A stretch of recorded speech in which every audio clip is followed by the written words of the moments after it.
വാർത്തകൾ വിശദമായി.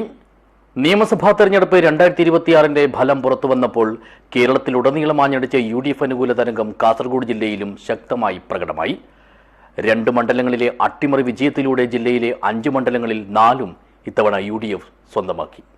This news sponsored by Shobhika Weddings, Big Mall, Kanyanad, Kozhikode, Koilandi and Kuttiyadi.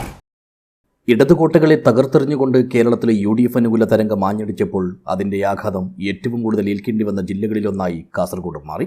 ആകെയുള്ള 5 മണ്ഡലങ്ങളിൽ 3 LDF, 2 UDF എന്ന കാലങ്ങളായുള്ള രീതി തകിടം മറിഞ്ഞ് ഇത്തവണ 4 UDF, 1 LDF എന്ന നിലയിലേക്കെത്തി.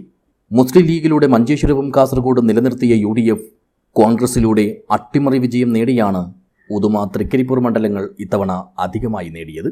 മാത്രമല്ല, കാസർഗോഡും മഞ്ചേശ്വരത്തും കഴിഞ്ഞ തവണത്തേക്കാൾ വലിയ ഭൂരിപക്ഷത്തോടെ വിജയിച്ചു കയറാനായി എന്നതും പ്രത്യേകം എടുത്തു പറയേണ്ടതുണ്ട്.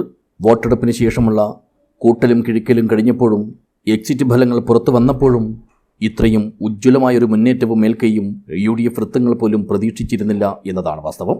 അതുകൊണ്ട് തന്നെ അഭിമാനകരമായ ഈ ആധികാരിക വിജയം വലിയ തോതിൽ ആഘോഷിക്കുകയാണ് ഇവർ. ഇനി ആരാകും മുഖ്യമന്ത്രി, ആരൊക്കെയാകും മന്ത്രിമാർ എന്നറിയാനുള്ള കാത്തിരിപ്പാണ്. അധികം വൈകാതെ തന്നെ അതിനും ഉത്തരമാകും. News desk, Kasaragod vision.